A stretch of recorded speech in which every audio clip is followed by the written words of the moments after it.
Depending on who you ask, being quiet can be both a blessing and a curse.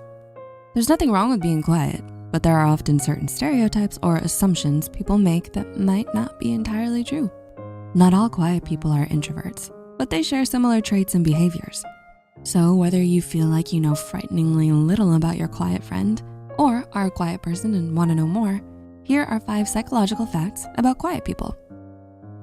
If you need to be heard, talk to a quiet friend.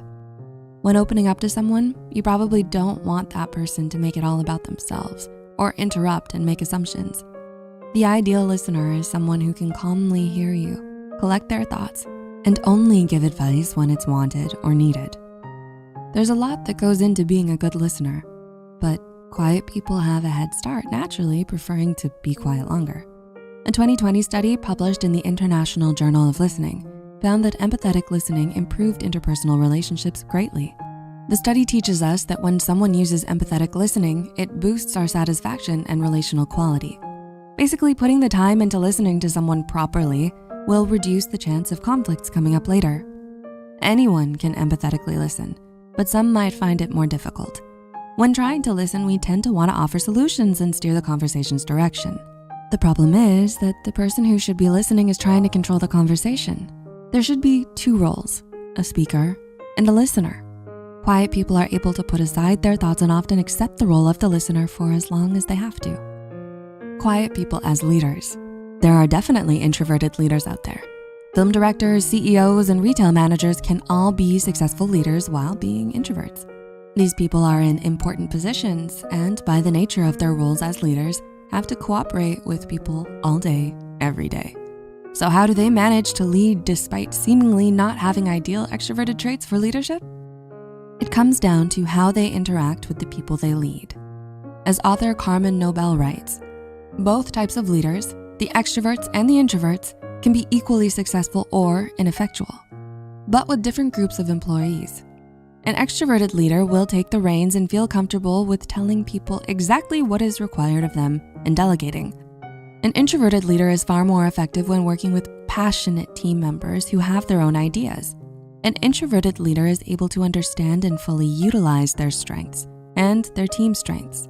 This is why they're so effective in creative fields like film. They're able to get the best out of their team skills.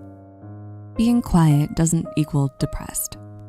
It's true that introverts and quiet or reclusive people are more likely to be depressed.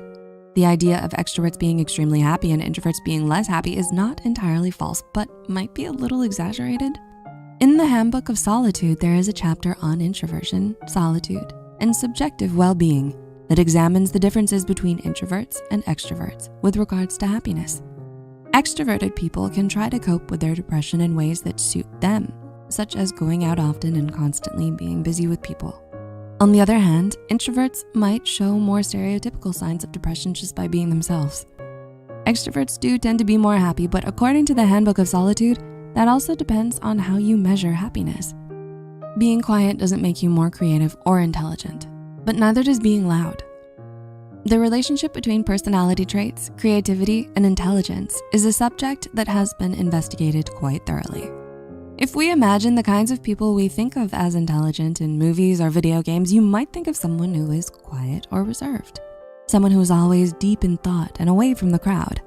While this sort of archetype definitely can exist in real life, it probably isn't the majority.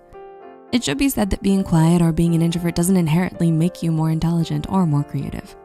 In her 2007 dissertation, psychologist Talana Nade found that there is a relationship between someone's creative ability and their intelligence.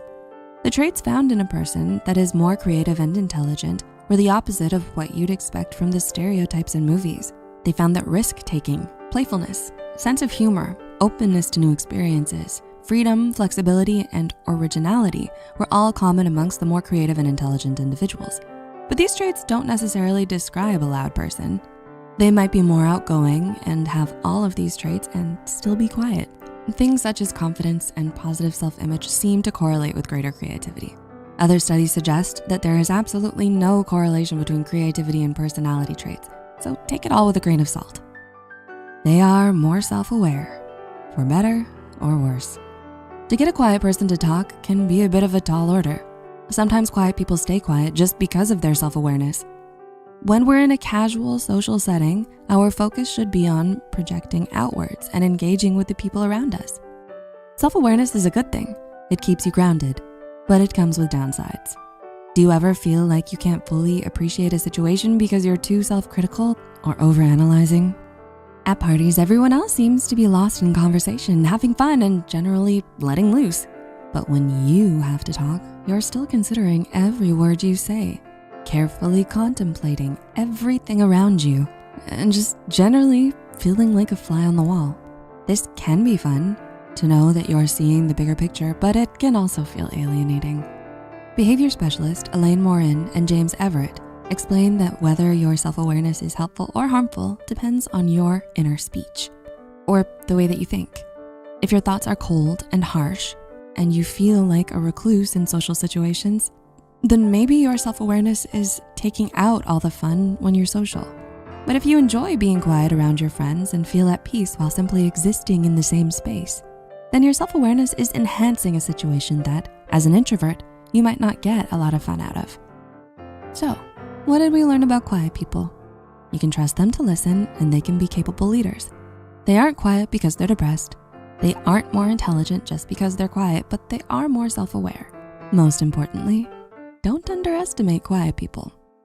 If you are a quiet person, let us know if you relate to any of these. And if you have a quiet friend, share this video with them. Before you go, remember to leave a like and subscribe to Psych2Go for more videos like these.